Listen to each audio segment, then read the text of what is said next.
ప్రభువైన యేసుక్రీస్తు నామమున మరలా ఈ సైన్స్ అండ్ సైన్స్ అనే కార్యక్రమానికి మిమ్మల్ని ఆహ్వానిస్తున్నాం. వరుసగా 50 ఎపిసోడ్స్ ముగించి 51వ ఎపిసోడ్ జూబిలీ ఎపిసోడ్ క్రాస్ చేశాం. మేము ఖచ్చితంగా దేవుని నామమును చెప్తున్నాం, ఇవేవీ ఎదురు చూడలేదు. గత ఎపిసోడ్లోనే చెప్పడమయ్యింది. దీనికి పూర్తిగా ప్రతి స్తుతి ఘనమహిమంతా కూడా ప్రభువైన యేసుక్రీస్తు ఒక్కరికే. ఈరోజు కూడా మనతో సహోదరులు రూబెన్ వచ్చున్నారు. ప్రోగ్రాంలకెళ్లకముందు వారి ఛానల్ వాయిస్ ఆఫ్ బైబిల్ ప్రతిసారి చెప్తున్నాం, వెళ్ళి చూడండి. అనేక బైబిలు ఈ విషయాలు కలిసి అనేకములున్నాయి. తెలిసిన వారందరికీ కూడా షేర్ చేయండి. రండి సహోదరుని కలుద్దాం.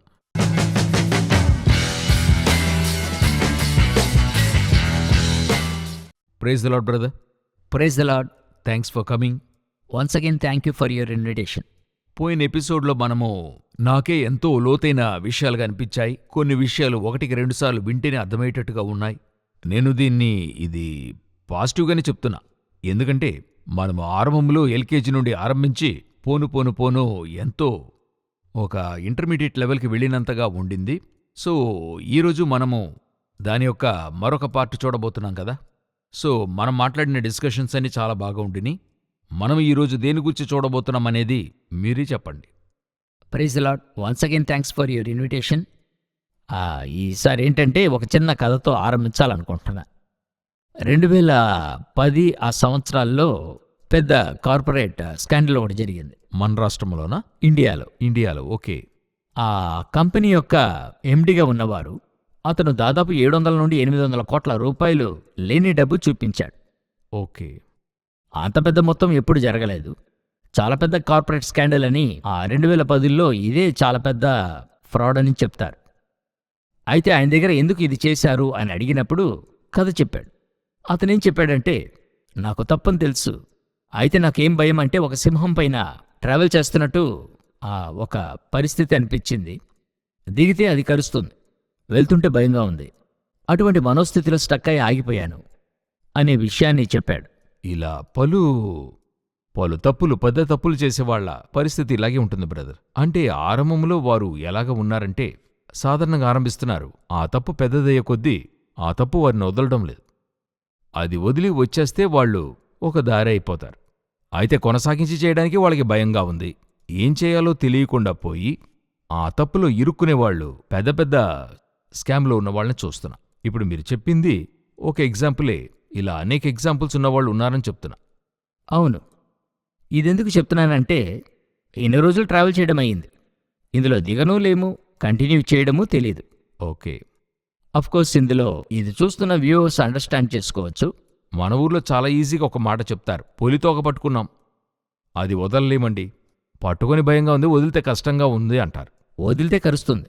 మీరు చెప్పిన దానికి ఇంకొక మంచి ఒక సామెత చెప్పాలంటే, నమలలేకపోతున్నాం మింగలేకపోతున్నాం అనే వర్డ్ చెప్తుంటారు.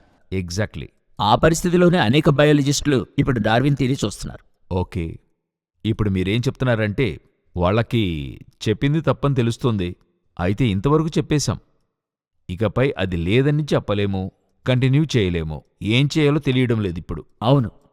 అంటే ఇది జరిగే అవకాశమే లేదు. డార్విన్ ఏదో ఊహించి ఒక కథని చెప్పాడు, ఇప్పుడు అవకాశం లేదని తెలుసు. అయితేను ఆయన చెప్పింది తప్పని అంగీకరించే మనస్తత్వం వీళ్ళకే లేదు. అది పూర్తిగా నమ్మడానికి వీరి వల్ల కుదరలా. మీరు చెప్పిన రాజు కథే. ఎందుకంటే ఆ కథ బాగుండింది, ఒక ఎపిసోడ్లో మీరు చెప్పింది. ఓకే. ఒక ఫేమస్ బయాలజిస్ట్, ఆయన పేరు ప్రొఫెసర్ డెన్నిస్ నోబెల్, ఆక్స్ఫర్డ్ యూనివర్సిటీలో ఫిజియాలజీ డిపార్ట్మెంట్లో ప్రొఫెసర్గా ఉంటూ Dr. Dennis Noble, who's a professor emeritus of cardiovascular physiology at the University of Oxford and a pioneering figure in the field of what he calls system biology. He is renowned for creating the first mathematical model of the heart's electrical activity in the 1960s, a breakthrough that transformed our understanding of cardiac function and informed all our modern treatments for heart conditions. Dr. Noble has published more than 700 scientific papers. His scientific publications have more than 1,000+ citations on different journals. ఈయనే ఫస్ట్గా మానవుని హృదయం యొక్క mathematical మోడల్ని first develop చేసి release చేసిన వ్యక్తి. Okay. ఎలాగా ఆ హార్ట్ యొక్క అది మ్యాథమెటికల్గా డిజైన్ అయింది. పోయినసారి చూసాం కదా, నేను చెప్పాను కదా, మ్యాథ్స్ మీద ఆధారపడి ఉన్నాయని. ప్రపంచంలో ఉన్న అన్ని విషయాలు మీరు మ్యాథమెటికల్ మోడల్గా క్రియేట్ చేయొచ్చు. ఆ విధంగా ఫస్ట్ హార్ట్ని ఒక మ్యాథమెటికల్గా అండర్స్టాండ్ చేసి కంప్యూటేషన్ చేసి ఇచ్చిన వ్యక్తి ఇతడే.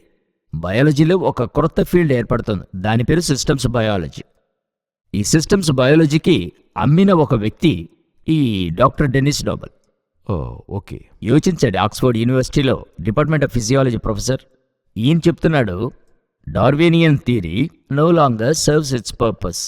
అది ఎందుకు చెప్పబడిందో ఆ పర్పసే అది ఫుల్ఫిల్ చేయలేదు. అదొక స్టోరీగానే అనిపిస్తుంది. యోచించండి, 2020 కాలఘట్టంలో ఉన్నాం.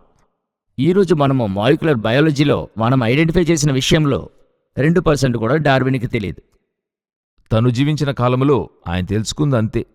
ఆ రోజు సెల్స్ గురించి మనుషులు తెలుసుకున్నది ఈనాటితో కంపేర్ చేస్తే 2% కూడా ఉండదు.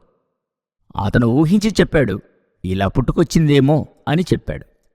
ఈరోజు వీళ్ళు చెప్తున్నారు, ఇంత పెద్ద సైంటిస్టులు చెప్తున్నారు, no longer Darwinian theory serves its purpose అంటున్నాడు. సింపుల్ అయిన ఒక ఎనాలజీ, సెల్ తయారు కావడానికి తనకు తానే కట్టై 2, 4, 8, 16 ఇలా డిరైవ్ కావడానికి డిఎన్ఏ కావాలి. డిఎన్ఏనే కోడు. డిఎన్ఏ ఎక్కడుందంటే సెల్లోనే ఉంది. ఆ సబ్జెక్ట్లో మూలాధారంగా దాని పునాది అంటారు. అవునండి, అదే కోడ్. ఇందులో క్వశ్చన్ ఏంటంటే, డిఎన్ఏ నుండి సెల్ తయారైందా, సెల్ నుండి డిఎన్ఏ తయారైందా అన్నందుకే ఆన్సర్ దొరకలేదు. ఓకే, కోడి నుండి గుడ్డు వచ్చిందా, గుడ్డు నుండి కోడి వచ్చిందా అన్నట్టుగా ప్రశ్న ఇది. అదే కదా ఇక్కడ. ఓకే. సెల్ నుండి డిఎన్ఏ వచ్చిందని చెప్తే డిఎన్ఏ లేకుండా సెల్ వల్ల మల్టిపుల్గా డివైడ్ అయ్యి కొత్తది కాలేదు. ఏంటి కోడ్ అంటే అదే. అవును, ఆ ప్రోగ్రామ్ రాస్తే గానీ ఈ అవుట్పుటే మనకు వస్తుంది. కంప్యూటర్ ఫామ్లో చెప్తున్నాను నేను. ఎగ్జాక్ట్గా చెప్పారు మీరు. సెల్ లేకుండా డిఎన్ఏ ఉండలేదు, ఎందుకంటే సెల్లోనే డిఎన్ఏ ఉంటుంది. డిఎన్ఏ సెల్ వల్ల ఫామ్ అయిందిగా ఉంది. సెల్లోనే డిఎన్ఏ అనేది ఉంది. డిఎన్ఏ ఉంది. ఓకే. ఇదే మరి ఫౌండేషన్. ఇదే మనకి తెలియదు ఇప్పుడు. ఎందులో నుండి ఏదొచ్చిందనేది అర్థం కాల. లేదు, మీరు చక్కగా చెప్పారు. కోడి నుండి గుడ్డు వచ్చిందా, గుడ్డు నుండి కోడి వచ్చిందా అనే కదే ఇది. మన ఒంటిలో చూసినట్లయితే 75,000 ఎంజైమ్స్ ఉన్నాయి అంటున్నారు. ఈ ఎంజైమ్స్ అనేవి ఎంజైమ్స్ వచ్చి ప్రోటీన్ వల్ల ఏర్పడిన విషయము.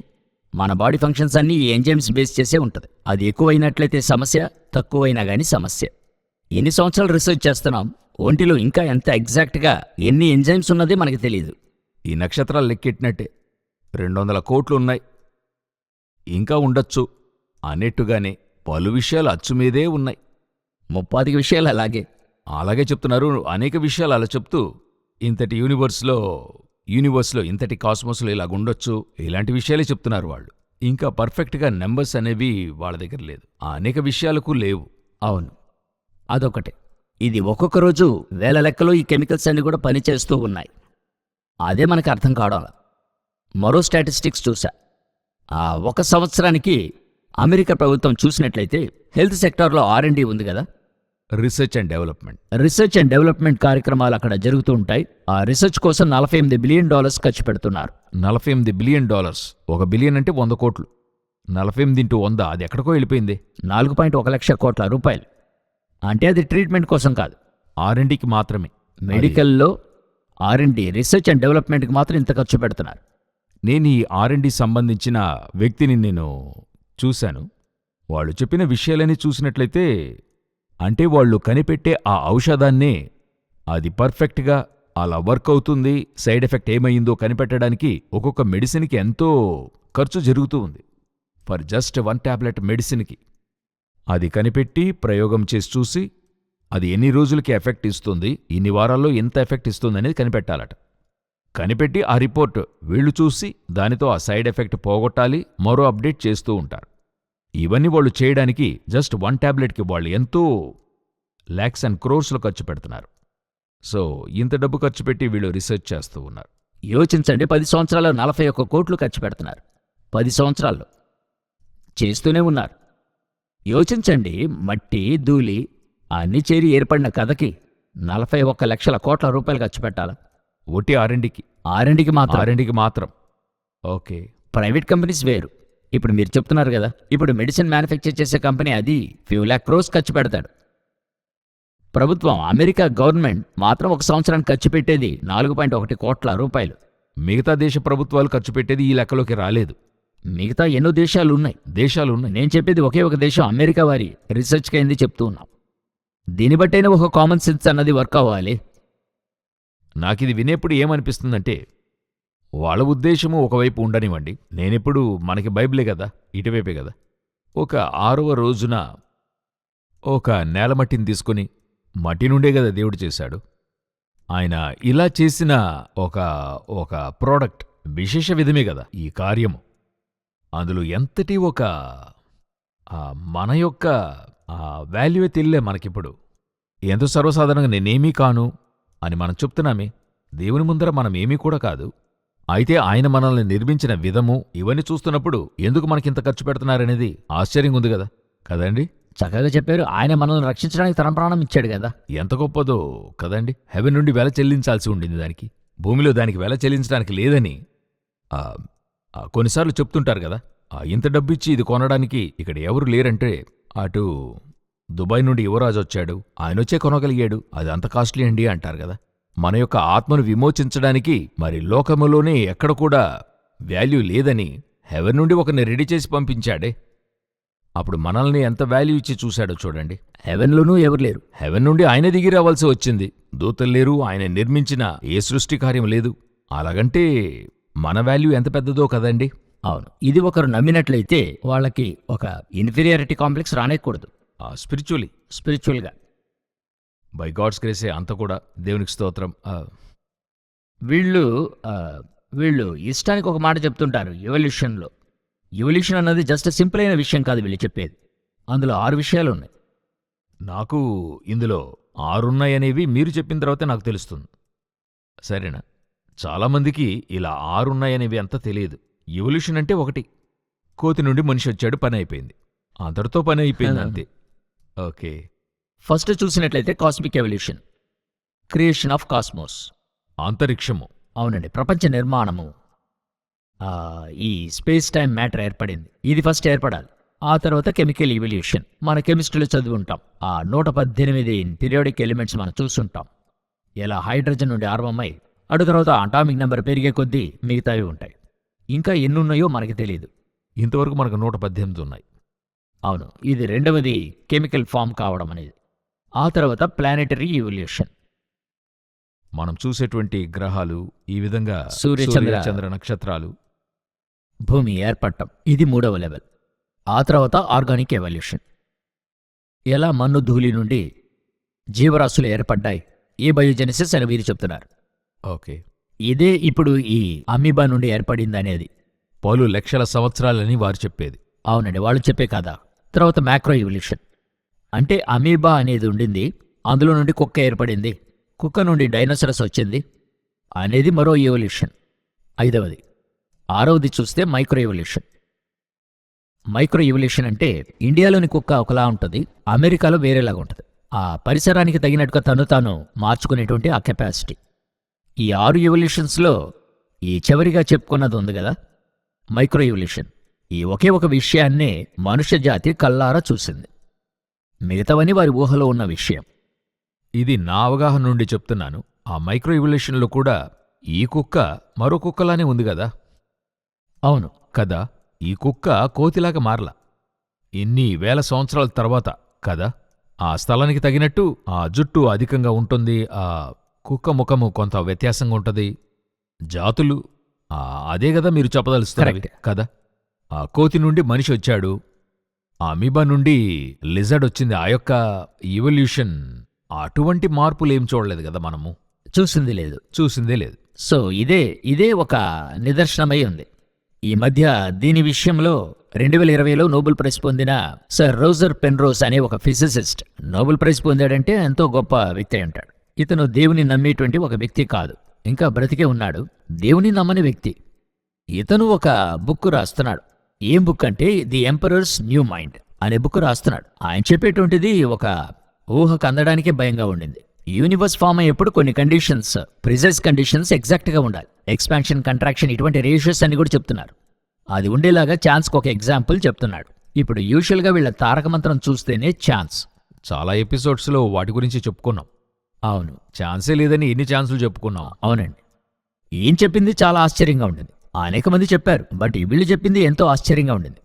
ఈయన చెప్తున్నాడు, ఆ ప్రిసైజ్ కండిషన్ ఉండడానికి అవకాశం ఉండే పక్షమున, ఆ అవకాశం అన్నది మనం ప్రాబిలిటీ అని చెప్పుకుంటాం. ఆ 50-50% అవకాశం. ఇప్పుడు కాయిన్ని టాస్ చేస్తే తలపడడానికి సగం ఛాన్సెస్ ఉన్నాయి, టేలు పట్టడానికి సగం ఛాన్సెస్ ఉన్నాయి.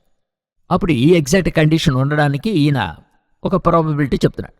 ఆ ప్రాబబిలిటీ ఏంటంటే 1:1 part of 10 to the power again 10 to the power 123. It's so special that the odds against this special initial state coming about by chance are less than 1 part in 10 to the power 10 to the power 123. If you try to write this out 1000000 with this number of zeros, you'd try to put 1 zero on every particle in the observable universe, you'd be way short. You'd never do it that way. That's not enough room to put all the zeros in. So this is fine-tuning. This is incredible precision in the organization of the initial universe. ఒకవేళ ఈ numbers అర్థం కాకపోవచ్చు, అందరికి అర్థమైందో లేదు. ఈ నెంబర్ని ఆయన అనాలజికల్గా చెప్తున్నాడు. ఆయన ఏం చెప్తున్నాడు, 10 to the power 10 to the power 123 అనేది ఒక అబ్జర్వబుల్ యూనివర్స్ ఉంది కదా, మన కంటికి తెలిసే ప్రపంచం. అందులో ఉండే అన్ని మాలిక్యూల్స్ చూడండి, అన్ని మాలిక్యూల్స్ చేర్చినా కానీ ఈ నెంబర్ దానికంటే పెద్దది. ఓకే, మాలిక్యూల్స్ అంటే యాటమ్స్ లెవెల్లో చెప్తున్నాడు ఆయన. అవును, చాలా చిన్న చిన్నగా ఉండేది వాళ్ళు చెప్తారు. ఇది మన కంటికి కనబడే ప్రపంచంలో ఉండే మాలిక్యూల్స్ అంతా కూడా చేర్చినా గాని అంతకంటే ఈయన చెప్పే నెంబరే పెద్దగా ఉంది. ఈ నెంబర్ అంతకంటే పెద్దది, 10 to the power 10 to the power of 123. అవును. ఇంత పెద్ద నెంబర్లో ఒకే ఒక నెంబర్ తీస్తే ఆ ఛాన్స్ ఉంటేనే గాని ఈ ప్రపంచం తను తాను కలుగు చేసుకోగలదు అంటున్నాడు. అంటే మన ప్రజలు ఒక విషయంలో తలదూర్చకపోవడానికి కారణము, అంటే నేను ఇది నెగటివ్గా చెప్పడం లేదు, ఇటువంటి ఒక విషయం చెప్తున్నప్పుడు అది అర్థం కాదు అని చెప్పి టక్కని దాన్ని వదిలి వెళ్ళిపోతారు కదా, అలా వెళ్ళిపోకూడదన్నందుకు నేను ఇది చెప్తున్నా. అంటే వీళ్ళకి అర్థం కావడానికి 1,00,000 సార్లు, కోట్ల సార్లు, కోట్ల సార్లు, కోట్ల సార్లు అని చెప్పి ఎన్ని కోట్ల సార్లని మన కంటికి ముందున్న విషయాలని కూడా చేర్చి చూస్తే అందులో 1% జరిగే అవకాశం ఉందా అని చూస్తే లేదు, ఎందుకంటే అంత పర్ఫెక్ట్గా ఉంది. ఆ లెవెల్కి జరిగినా గానీ ఇది జరిగే ఛాన్స్ లేదంటున్నాడు. ఈ క్రియేషన్ అంత క్లియర్గా అంత పర్ఫెక్ట్గా చేయబడింది. అది ఇంత పర్ఫెక్ట్గా చేయడానికి తనుగా రావడానికి ఎన్ని కోట్లు ఎన్నిసార్లు మీరు వేసినా గానీ దానికి అవకాశమే లేదంటున్నాడు. సింపుల్గా చెప్పాలంటే అణువంత కూడా అవకాశం లేదంటున్నాడు. ఖచ్చితంగా ఆ అణువును కోట్ల రెట్లు భాగించి అలా వచ్చిన ఆ లెవెల్ కూడా అవకాశం లేదంటున్నాడు. ఆ లెవెల్కి యూనివర్స్ తనగా ఫామ్ కావడానికి అవకాశం లేదంటున్నాడు. ఇది చెప్తున్నది ఒక నోబెల్ ప్రైజ్ పొందిన వ్యక్తి ఫిజిక్స్కి. దేవుణ్ణి నమ్మనివాడు. దేవుణ్ణి నమ్మనివాడు. సరే, గోలియాతు ఖడ్గముతో గోలియాతుని నరకడం. నేను ఈ number 10 to the power 10 to the power of 123 ఇది వేసి చూద్దామని ChatGPTలో వేసి చూశాను. అది చెప్పింది ఈ నెంబర్ సేవ్ చేయడానికి లోకంలో కంప్యూటర్ లేదంది. ప్రపంచంలో ఉండే అన్ని రిసోర్సెస్ తీసి కంప్యూటర్ క్రియేట్ చేసినా గానీ ఈ నెంబరు ఈ జీరోని యాడ్ చేయడానికి అవకాశమే లేదు. సో ఈ నెంబరే స్టోర్ చేయడానికి ఒక అవకాశమే లేకపోతే ఎవల్యూషన్ థియరీ జరగడానికి అవకాశమే లేదు. No chance. అంత పెద్ద నెంబర్లో ఒక పార్ట్ ప్రాబిలిటీ కూడా లేదంటున్నాడు.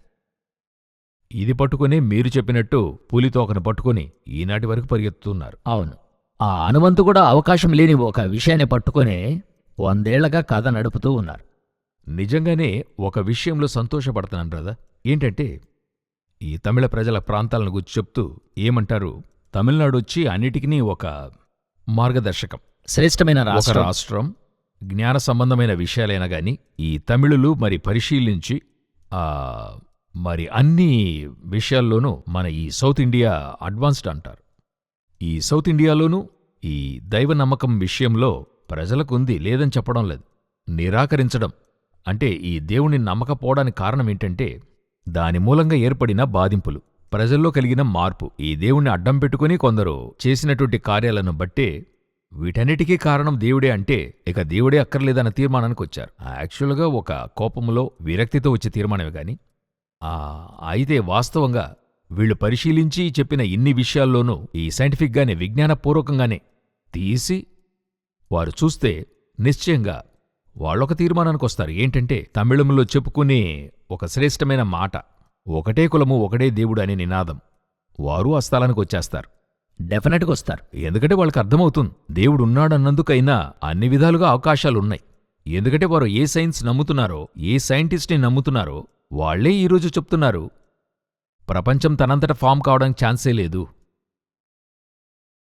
There must be a creator. ఎవరో ఒకరు సృజించి ఉండాలి. ఎవరో ఒక్కరే ఇంత సమగ్రంగా చేయగలరు. తనుగా ఇంతగా తయారు కావడానికి అవకాశం లేదని తేటగా చెప్తున్నప్పుడు నేను 100% నమ్ముతున్నాను. ఈ రాష్ట్రంలో ఉన్న విజ్ఞానవేత్తలు ఖచ్చితంగా ఇది అంగీకరిస్తారు. పరిశీలించి చూసి లెక్కలేని వారిగా ఉన్నవాళ్ళని వదిలేద్దాం. లేదు, మీరు చెప్పినట్టుగా ఇంతకాలం మేము ఇందులో ట్రావెల్ చేశాం, దీనికిపైన మేము అంగీకరించడం కష్టం, ఇక మమ్మల్ని వదిలేయండి అని చెప్పేవారిని వదిలేద్దాం. అయితే పరిశీలించి ఒక సమతుల్యంగా ఉన్నవారిని కన్ఫర్మ్గా మిగతా భాషలు మాట్లాడేవారి కంటే కూడా అంగీకరిస్తారనే ఒక గొప్ప నమ్మకం నాకుంది. డెఫినెట్గా మీరు చెప్పే దాంట్లో మార్పే లేదు. దీనికి బలం చేకూర్చేలా మరో ఎగ్జాంపుల్ కూడా చెప్తా. సర్ జాన్ పాకింగ్హార్న్ అనే ఒకరు, ఈయన ఎవరిని చూసినట్లయితే ఒక థియరిటికల్ ఫిజిసిస్ట్, ఫిజిక్స్ డిపార్ట్మెంట్లో వర్క్ చేసి రిటైర్డ్ అయ్యాడు. ఇంకా చెప్పాలంటే ఆయన యాంగ్లికన్ పాస్టర్ కూడా. ఆయన పాస్టర్గాను తను సేవ చేసిన ఒక ఇది ఉంది. ఇంకొక అద్భుతమైన విషయము, ఈ లోకంలో చాలా ప్రసిద్ధి చెందిన అపోలజిస్ట్గా పేరుగాంచినవారు. ఉదాహరణకి డాక్టర్ జాన్ లెనాక్స్, ఆయన ఇంకా మంచిగా అపోలజెటిక్ మినిస్ట్రీస్ చేస్తున్నాడు. ఒక టాప్ 5లో ఇంకా ప్రసిద్ధిగాంచిన ఆ అపోలజిస్ట్కి క్వాంటమ్ రిలేటెడ్ మెంటర్షిప్గా ఉన్నది ఈయనే. వాళ్ళకి ఈయన మెంటర్. ఓకే, అంటే ఈ aspect of quantum and theoretical ఫిజిక్స్లో మెంటర్ అంటే ఒక ఉపాధ్యాయుడిలాగా. ఉపాధ్యాయుడు. ఎందుకంటే అర్థం కావాలని చెప్తున్నా. ఈ విధంగా టాప్ అపాలజిస్ట్కి ఈయన సహాయపడ్డాడు. ఆయన ఒక అనాలజీ చెప్తున్నాడు. ఇప్పుడు చెప్పాను కదా 10⁻123. దానికి ఈయన మరొక పెర్స్పెక్టివ్లో చెప్తున్నాడు. యూనివర్స్ ఫామ్ అయిన అదే విషయంలో ఎక్స్పెన్షన్ కంట్రాక్షన్ రేషియో అనేది ఉంది. అలా ఫామ్ అయిన ఫస్ట్ పీకోసెకండ్ అంటే స్పీడ్ ఆఫ్ లైట్ మనకు తెలుసు 3 లక్షల కిలోమీటర్లు పర్ సెకండ్. ఒక వెంట్రుకను అది క్రాస్ చేసి వెళ్ళే టైం ఉంటుంది కదండి. వెంట్రుకంటే మైన్యూట్. ఓకే, ఆ క్రాస్ చేసే వెళ్ళే టైం ఉంది కదండి, అది ఏ స్థాయికి పర్ఫెక్ట్గా జరిగుంటే ఈరోజు ఈ యూనివర్స్ అంతము అనేదానికి అనాలజీ చెప్తున్నాడు. అంటే ఒక విల్లుని అంటే యారోని మీరు షూట్ చేస్తున్నారు. దూరంలో ఒక చిన్న కోడిగుడ్డు లాంటిది అక్కడ పెడుతున్నారు. అది ఏం చేసి షూట్ చేయాలి. అది ఎంత డిస్టెన్స్లో ఉందంటే 20 billion light years. 20 billion light years. ఒక లైట్ ఇయరే కొన్ని లక్షలు కదండి. లైట్ ఒక సెకండ్కి ట్రావెల్ చేస్తే 3 లక్షల కిలోమీటర్ దూరం వెళ్తుంది. ఒక సెకండ్కి. ఇది 1 సంవత్సరం ట్రావెల్ చేస్తే అదే light year. 1 light year. 1 billion అన్నది 100 కోట్లు. ఆ విధంగా 20 బిలియన్ లైట్ ఇయర్స్. సరే, అప్పుడు ఒక డిస్టెన్స్ వెళ్తుంది కదండి. ఈ వైపు నుండి మీరు విల్లు వదిలి ఆ వైపు వెళ్ళి ఆ గుడ్డును తాకితే దానికంటే హైయర్ ప్రెసిషన్ ఉంటే గాని ఇటు పర్ఫెక్ట్గా ఎక్స్పాన్షన్ కాంట్రాక్షన్ రేషియో వర్క్ అయ్యి ఈ రోజుండి యూనివర్స్లోకి రాగలమంటున్నాడు. 2000 కోట్లు దూరము నుండి 2000 కోట్ల లైట్ ఇయర్స్ దూరము నుండి ఒక విల్లును వేసి అది ఇంత పర్ఫెక్ట్గా కొడితే సాధ్యమా అంటే సాధ్యం కాదు. అంత పర్ఫెక్ట్గా కొడితేనే ఇంత పర్ఫెక్ట్ అయిన యూనివర్స్ కలగడం అవుతుంది తనుగా రావాలంటే. లేకపోతే ఎవరైనా ఒకరు కూర్చునే ఇంత పర్ఫెక్ట్గా చేసుండొచ్చని చెప్తూ ఉన్నారు. ఈ పర్ఫెక్షన్లో కొట్టడం తెలిసిన వారే క్రియేట్ చేసుండాలి. ఇది తనుగా ఇంత పర్ఫెక్ట్గా తయారు కావడానికి ఏ విధంగానూ సాధ్యము అనువంత కూడా సాధ్యము కాదు. తిరిగి మనం అదే ఒడికొచ్చాం. దీనికి 2 ఎగ్జాంపుల్స్ ఒకటే, 2 అనాలజీ ఒకటే, ఇద్దరు కూడా వెవ్వేరు విధంగా చెప్తున్నారు, వ్యత్యాసంగా చెప్తున్నారు. వెరీ గుడ్, చాలా అమేజింగ్ బ్రదర్, అమేజింగ్. ఇదే వీళ్ళ నమ్మకానికి అయినటువంటి ఒక ఫౌండేషన్. వీళ్ళు ఛాన్స్ అని నమ్ముతున్నారు కదండి. ఆ ఛాన్స్ యొక్క ఫౌండేషన్ ఇదే. ఈరోజు మనిషి పరిస్థితి ఏమైందంటే, మధ్యలో ఒక ఇంటర్వ్యూ చూశాను. వరల్డ్ ఎకనామిక్ ఫోరంలో CERN అనే యూరోపియన్ రీసెర్చ్ హెడాన్ కొలైడర్ స్విట్జర్లాండ్లో ఆ క్రింద ఉంది కదండి. అవును, ఎన్నో కిలోమీటర్ల స్పీడ్లో అది భూభాగంలో చేశారు. అవును, అది జరిపిస్తున్న సంస్థ పేరే CERN అన్నది పలు దేశాలు చేరి అది ఒక కూటమిలాగా యూరోపియన్ యూనియన్ యొక్క అటామిక్ రీసెర్చ్ దాని భాగం. దానికి డైరెక్టర్గా ఒక ఆమె ఉంది. దానికి డైరెక్టర్ అంటే ఎంత ఎడ్యుకేటెడ్గా ఉండాలో చూడండి. CERNలో గొప్ప గొప్ప కార్యాలన్నింటినీ కనిపెట్టారు. Like for example PET scan ఉంది కదండి, కొన్ని రోగాలకి స్కాన్ చేస్తారు, అది అక్కడ కనిపెట్టింది. వరల్డ్ వైడ్ వెబ్ అని చెప్తున్నాం కదా, దానికి ముఖ్యమైనవి కనిపెట్టింది కూడా అక్కడే. There are many things that are part of our everyday life that actually come from CERN. Well, the World Wide Web, it was born at CERN. Medical imaging, when you go and to have a scanner, and most cases you are scanned with what is called a PET scanner, and is a technology that was developed at CERN. అంతటి ఒక organisation అది. అప్పుడు ఆ డైరెక్టర్ని అడుగుతున్నారు, next ఏం కనిపెట్టబోతున్నారు. I wish I could tell you which will be what will be the next breakthrough. But actually, I don't know. I can tell you what I would like to discover if I had the power to decide, because it's in the hands of nature. Of course, discovering the particle that explain dark matter, that will be a great discovery. But I don't know what we are going to discover, because the answer is with nature. ఆమె అంటుంది, నేను కనిపెట్టాలన్న ఆశలు ఎన్నో ఉన్నాయి, అదేది నా చేతిలో లేదు, నేచర్ చేతిలోనే ఉంది. ప్రకృతి వారికి ఏం దారిస్తుందో ప్రకృతి డ్రైవ్ను బట్టి మేము కనిపెట్టగలమని చెప్తున్నారండి. చెప్తున్నారు. ఇందులో నాకు అనిపించిన విషయము, నేనిది విన్నప్పుడు అనిపించింది, ఒక కాలంలో ప్రకృతిని వర్షిప్ చేశారు ప్రజలు, తర్వాత అది మూఢనమ్మకమని అటు తర్వాతి కాలంలో చెప్పారు. ఒక ప్రకృతి సంబంధమైన విషయంగా ఎలా వర్షిప్ చేశారు, సూర్యుని వర్షిప్ చేశారు, ఇటువంటి కార్యాలు చేస్తూ ఉన్నారు. ఇప్పుడు వీళ్ళు చెప్తున్నారు కదా, దీనికి దానికి పెద్ద వ్యత్యాసం తెలియలేదు. మీరేమనుకుంటున్నారు? వీళ్ళు ప్రకృతి పరంగా ఎదురు చూస్తున్నారు, ప్రకృతి నుండి ఏదైనా లభిస్తుంది, ప్రకృతి మాకు బయట పెడుతుంది, దానితోనే మరొక రీసెర్చ్ మూవ్ చేయగలము, అదే సైంటిఫిక్గా వీళ్ళు చెప్పుకుంటూ ఉన్నారు. వేరే వర్షన్గా రెండు ఒకేలాగా ఉంది కదా. ఒకేలాగుంది. ఈ మూఢనమ్మకానికే ఈ సైంటిఫిక్ ఎథిజం మనుషులు పడగొడుతుంది. యాక్చువల్గా మరి ఫైనల్గా చూసినట్లయితే బ్రదర్, వీళ్ళందరూ ఈ క్రియేషన్స్ని రీసెర్చ్ చేసి క్రియేషన్స్ ద్వారా అన్నిటినీ కూడా తమ యొక్క సైన్స్ అన్నిటిని కూడా ప్రూవ్ చేయాలనుకుంటున్నారు. మీరు చెప్పేటువంటి ఒక మాటను గురించి ఆలోచిస్తుంటా, అరగెన్సీ, మనిషి యొక్క అరగెన్సీ, అది క్రియేటర్ దగ్గరికి వెళ్ళడానికే వారికి వద్దనిపిస్తుంది, లేక వెళ్ళడానికి ఇష్టపడటంలా. ఉందని తెలిసినా దగ్గరికి వెళ్ళడం లేదు. అలా ఒక లెవెల్కి పైగా ఆ క్రియేటర్ ఉన్నాడు, ఉంటేనే ఇలా జరుగుతుంది, లేక జరగదు అని తెలిసినా గాని అది హైడ్ చేసి మరొకటి తేవడానికి ఇష్టపడుతున్నారే గాని. సో మీరు చెప్పినట్టు క్రియేటర్ బదులుగా మూఢనమ్మకానికి వెళ్ళడానికి కూడా వీళ్ళు తయారుగా ఉన్నారు. చక్కగా చెప్పారు. వెరితనంగా కార్యాలు నమ్మడానికన్నా వీళ్ళు రెడీగా ఉన్నారు. అయితే దేవుడంటే మాత్రము వాళ్ళకంత చేదుగా కాకరకాయ అనిపిస్తుంది వాళ్ళకి. ఆరంభంలో చెప్పింది చెప్పి ముగిస్తాను నేను. వాళ్ళు ఒక పులి తోకను పట్టుకున్నారు, ఇక వదిలితే వాళ్ళకి కష్టమని నమ్ముతున్నారు. నేనేమనుకుంటున్నా, వారు పట్టుకున్న పులి తోకను వదిలి యూదరాజసింహం తోక పట్టుకుంటే కన్ఫర్మ్గా వీళ్ళు తప్పించుకుంటారు, ఎక్కడికో వెళ్ళిపోతారు. మనలాంటి పేదలనే దేవుడు ఉపయోగిస్తున్నప్పుడు జ్ఞానులను ఉపయోగించడం ఇంకెంత సాధ్యమో చూడండి. చాలా సంతోషం బ్రదర్, ఈ ఎపిసోడ్లో చాలా విషయాలు చెప్పుకున్నాము. స్పిరిచువల్గా చాలా ప్రయోజనకరంగా ఉంది. దేవుని చిత్తమైతే మరొక ఎపిసోడ్, ఒక మేబీ నాకు కొంచెం షాకింగ్ న్యూసే అయితే వాళ్ళకు కూడా చెప్పి కొంత కష్టమైన విషయం చెప్తున్నా. నెక్స్ట్ ఎపిసోడ్తో మనము ఈ యొక్క ఆ పరిణామ సిద్ధాంతాన్ని గుర్చిన సైన్స్ అండ్ సైన్స్ అనే కార్యక్రమాన్ని ముగింపుకు తెస్తున్నాం.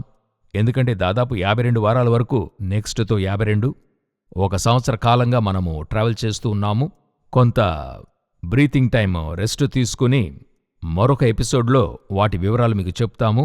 సో ముందుగానే కొంత ఇన్ఫర్మేషన్ ఇస్తున్నాము. సహోదరి కొరకు ప్రార్థించండి, మా కోసం ప్రార్థించండి. నేను తిరిగి జ్ఞాపకం చేస్తున్నా, సహోదరి ఛానల్ వాయిస్ ఆఫ్ బైబిల్ చూడండి. ప్రభుచితమైతే రాకడ ఆలస్యమైతే మరలా కలుసుకుందాం. God bless you brother. Praise the Lord. Thank you.